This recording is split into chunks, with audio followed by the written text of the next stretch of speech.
Olá, o programa Mulher Real sempre traz informações e assuntos relevantes para a sociedade. E hoje vamos conversar sobre TDAH, transtorno de déficit de atenção com hiperatividade. Certamente você já ouviu falar sobre isso, mas sabe o que é e como tratar? Essas e outras perguntas serão respondidas agora. Então convida toda a família e vem com a gente porque vai valer a pena. O Mulher Real já está no ar.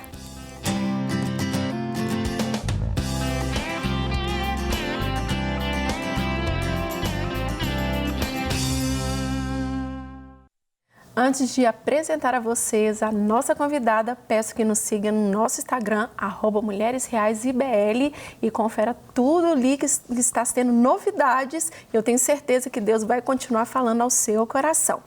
Vamos conversar agora com a psicoterapeuta e neurocientista Daniele Oliveira sobre o transtorno de déficit de atenção com hiperatividade, mais conhecido como TDAH.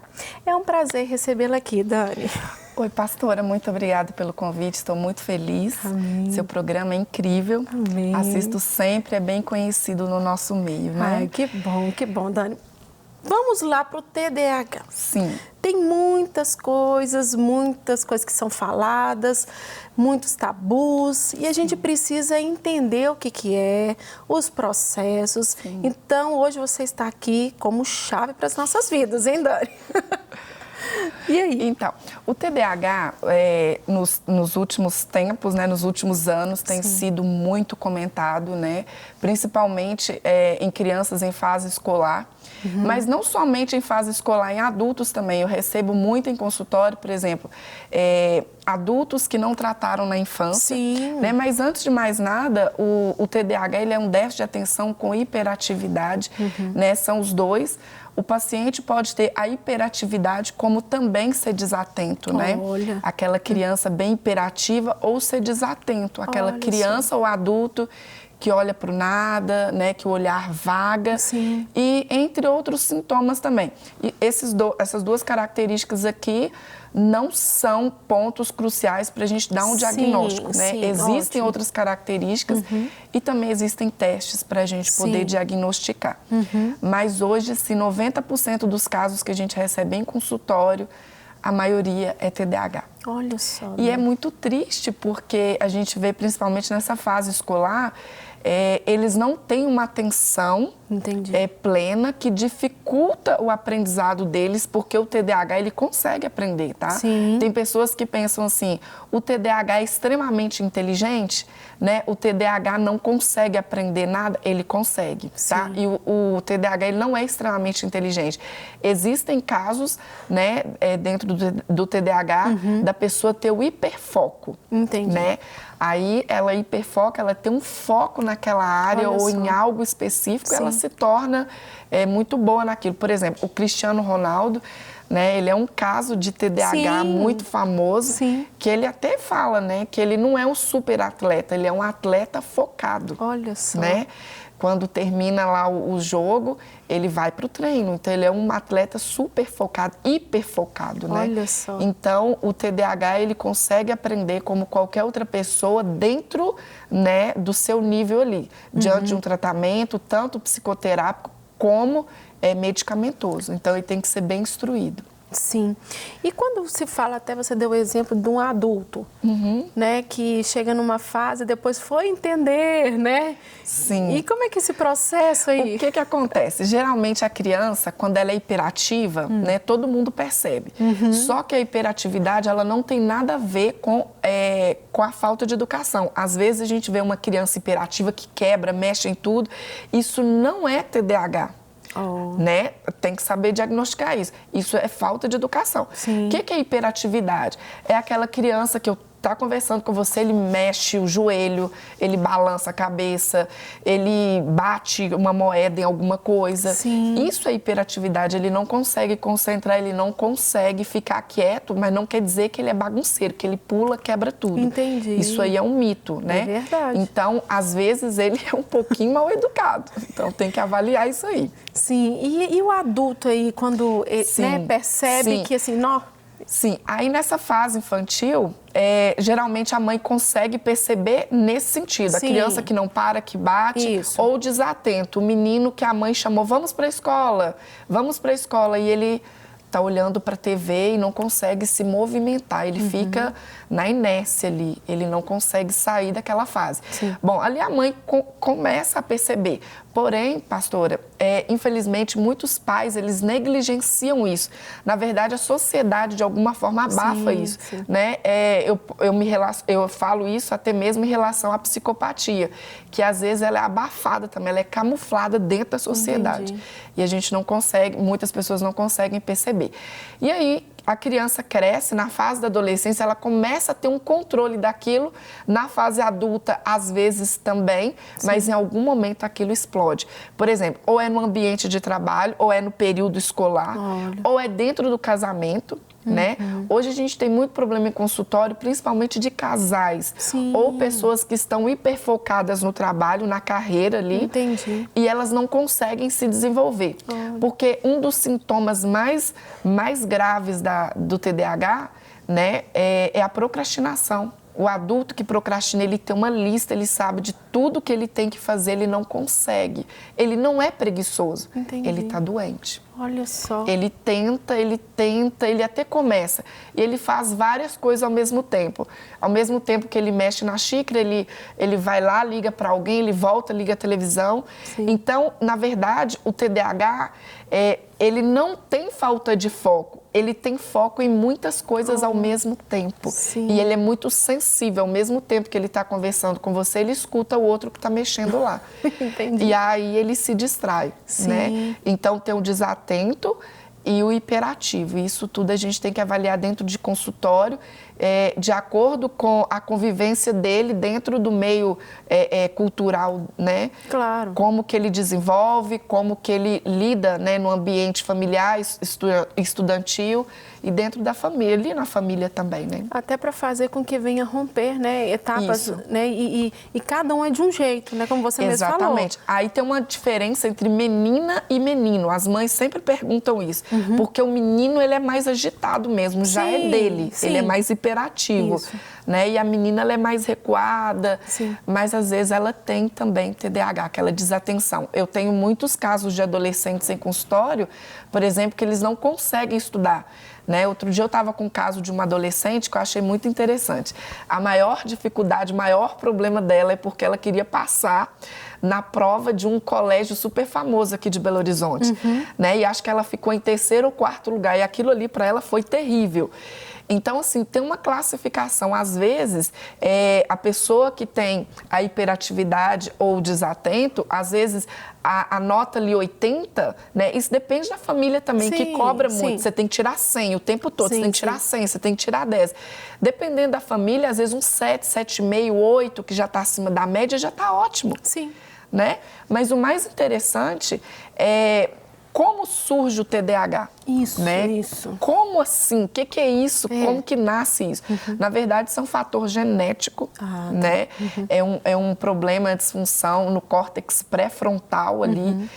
A criança já nasce TDAH, ela não se torna TDAH. Né? Aí junta os genes, junto com o fator cultural, que forma o TDAH. Porque, assim, o fator cultural dele, o meio de convívio dele, ajuda a melhorar ou a piorar. Né? Porque é a mesma coisa da depressão. Dependendo do fator cultural, ou a pessoa melhora ou ela piora. Dependendo da rede de apoio que ela tem. E muitas mães, às vezes, não se atentam porque não têm conhecimento.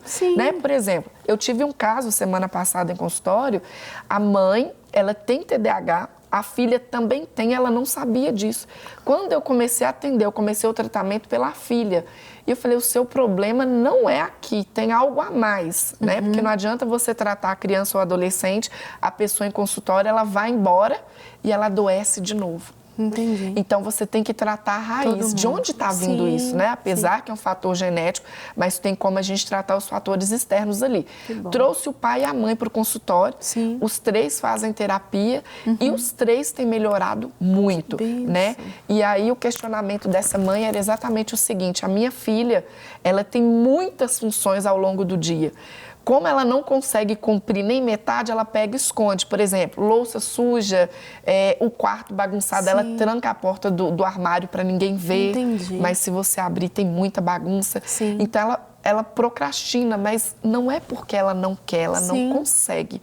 E essa mãe começou a entender que a filha dela não era preguiçosa, e sim uma criança que estava doente.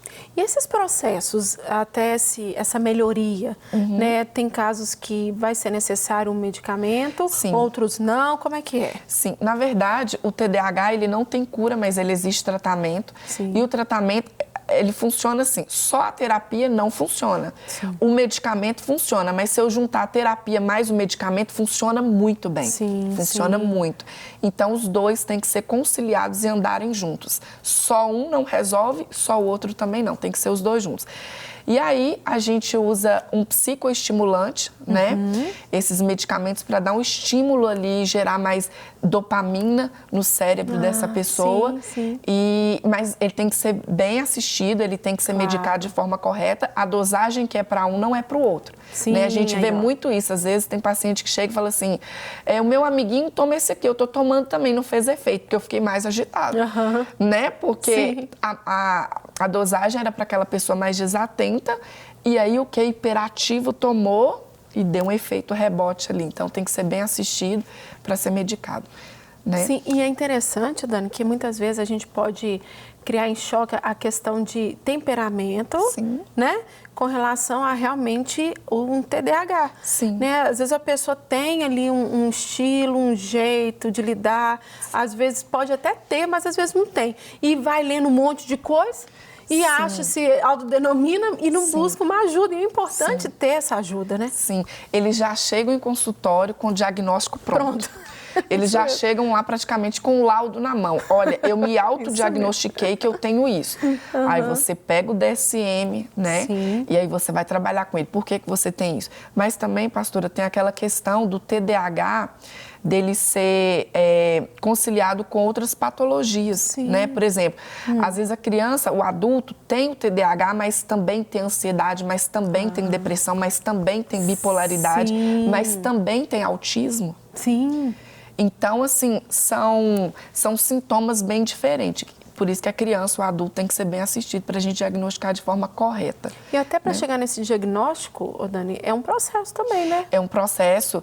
Hoje, por exemplo, eu conversei com uma paciente e ela me disse, ela tem uma filha com autismo e esse diagnóstico demorou mais de 9 anos para acontecer. Olha. Na verdade, assim, eu senti muito porque hoje a gente consegue um diagnóstico mais rápido. Claro. Né? Não é fácil e também não é fácil para a família receber um diagnóstico, Com certeza. seja de TDAH, seja de autismo. Eu falo por mim, porque eu sou TDAH, né? E eu sou TDAH hiperativa. Então, isso eu falo até por experiência própria, o tanto que é difícil. Sim. Principalmente nos relacionamentos, né? E dentro de empresa, porque são pessoas que às vezes querem bater meta e não conseguem. Sim. Eles tentam, são pessoas que eles são extremamente inteligentes, né? Eles são criativos demais. Sim. O TDAH, ele é muito criativo. Ele gosta de trabalhar, mas ele não consegue fazer.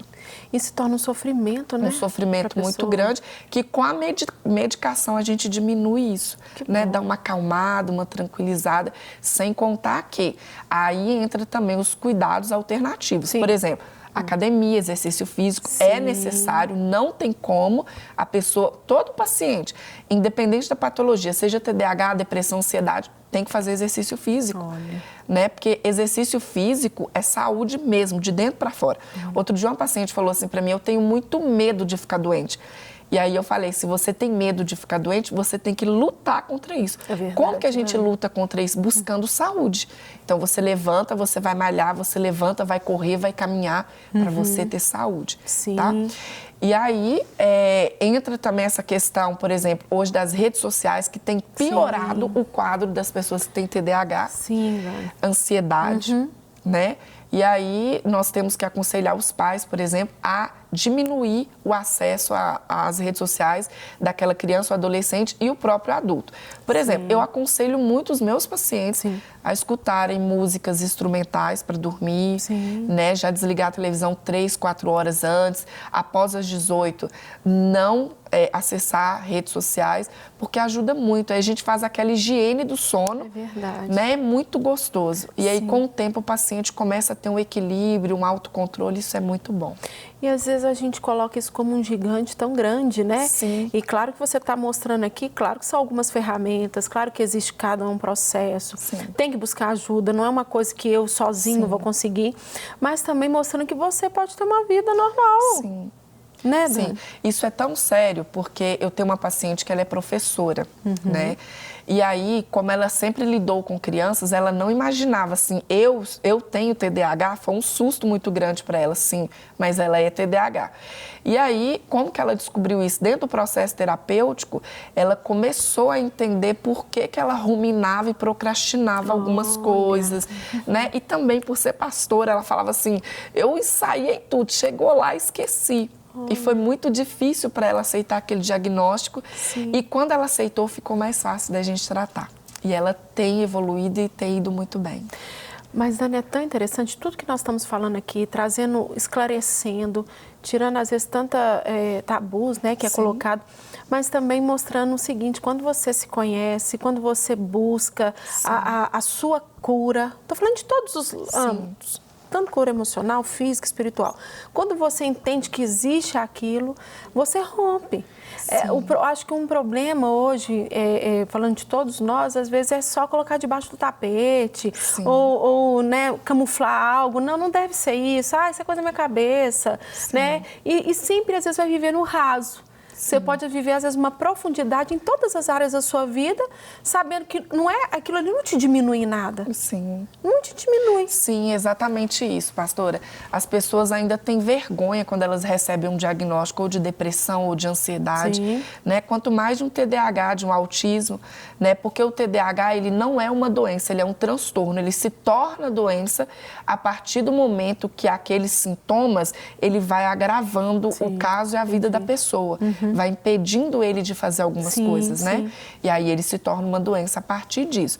E realmente as pessoas têm essa vergonha que ela é eliminada dentro de consultório, porque a gente mostra para eles que todo mundo está sujeito a todos os problemas ou vários problemas, né? Como você sempre fala aqui nos seus programas, isso não é vergonha nenhuma. Por exemplo, eu atendo muitos líderes, né? Pastores, né, missionários fora, no sertão, de forma online, e por serem líderes, essas pessoas lideram um grande número de pessoas, né?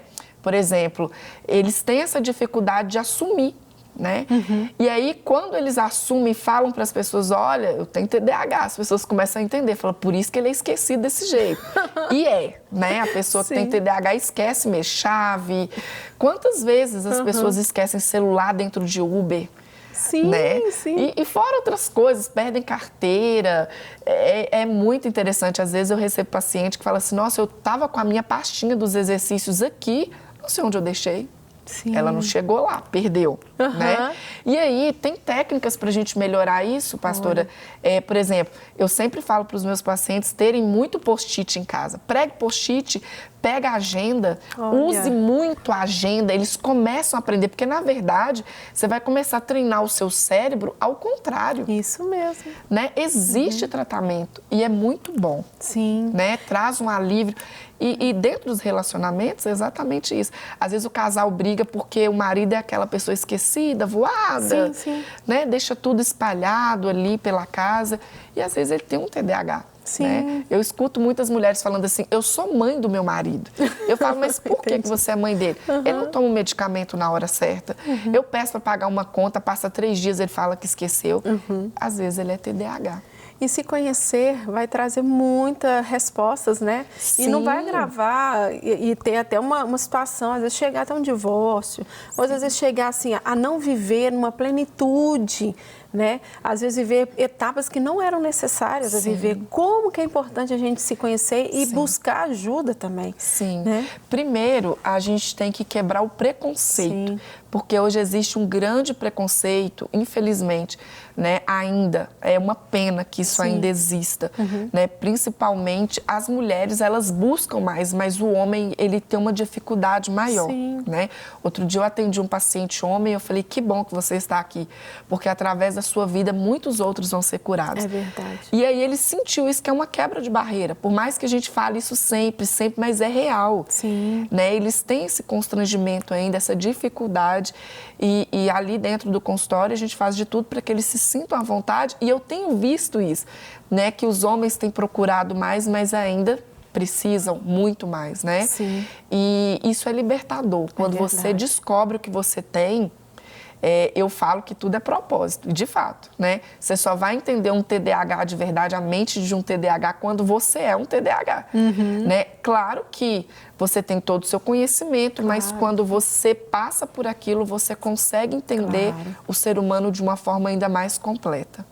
E a gente começa a ter mais uma empatia, né? Sim. Com o próximo. Sim. Mesmo que às vezes a gente falando aqui, tem casos, pessoas nos assistindo que não tenham. Mas hoje está tão atual, às vezes a gente convive com pessoas que são assim e a gente não consegue entender ou contextualizar. E como que é importante até aquele que não tem procurar saber o que é, para que também, porque a gente vai conviver. Exatamente. E principalmente isso que eu te falei da forma combinada, às vezes é TDAH com uma bipolaridade, alguma coisa assim. Quando é esse jeitinho combinado, é ainda mais difícil, né? E eu vou te falar a verdade, todo casal que faz terapia, o relacionamento deles fica tão mais saudável.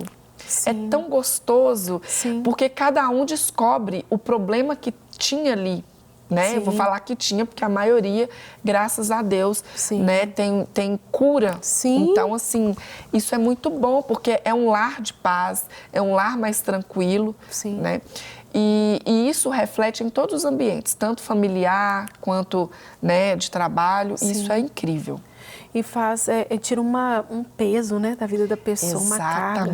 Às vezes o olhar é até de peso, inicialmente falando. Mas depois traz assim, não, isso daí não é mais nada que eu não vou carregar como uma mochila nas minhas costas. Isso daí faz parte, mas eu estou rompendo. Sim, e pastor, outra coisa, as pessoas ainda comentam isso de uma forma preconceituosa, no sentido assim, as pessoas tomam muito medicamento controlado. Sabia que isso não é uma grande verdade? Porque assim, principalmente para o TDAH, que a gente usa, por exemplo, a Ritalina, um medicamento que a gente usa bastante, né, para esses casos. Ainda o consumo é muito pouco para o tratamento, entende? Então, não deve haver preconceito com isso, de forma alguma, não é vergonha você falar que está fazendo uso de uma medicação controlada para tratar um problema. E é um problema como qualquer outro. Exatamente. Às vezes a gente não fala de um que a gente... Claro que eu vou aqui para um extremo. Você tá gripado, você está com uma dor de cabeça, é algo passageiro. Você fala, não, tomei. Mas também algo no seu físico que precisa de um cuidado, que um dia pode ser que aquilo ali vai amenizar, vai diminuir, é um processo. E se o corpo necessita daquilo, né? Então é necessário a gente lutar por ele. Sim, e os pacientes sempre perguntam isso, até quando eu devo tomar um medicamento, seja para ansiedade, para depressão.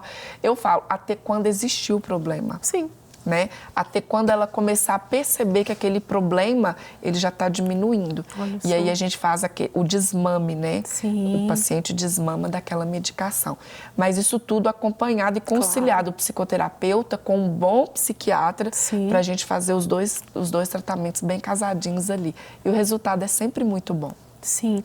Então a gente vê que, olhando pelo ângulo de tudo que a gente está falando, é buscar ajuda. É se autoconhecer, é compreender que às vezes tem um tabu aí tão grande se falando, tantas pessoas falando, mas eu preciso também entender o que eu estou vivendo e o que é bom para mim também, né, Dani? Então, buscar uma ajuda, fazer com que a sua vida continue, né? Não paralisar as etapas. De jeito nenhum. Então, assim, tem tudo aí para todos romperem, né, Dani? Exatamente. Independente do diagnóstico que a gente falou aqui, né? Hoje até comentei com uma pessoa que teve o diagnóstico de depressão, eu falei, você consegue viver, você só precisa querer. Amém. E se você quer, você consegue sair, né? Eu recebo muito adolescente que fala sobre isso. Dani, se eu tenho TDAH, eu nunca vou conseguir aprender nada? Eu falo, depende do seu esforço. Sim. Depende do seu tratamento com você mesmo. Sim. De você com você. Eu quero melhorar. Eu preciso acreditar que eu vou melhorar, eu vou conseguir.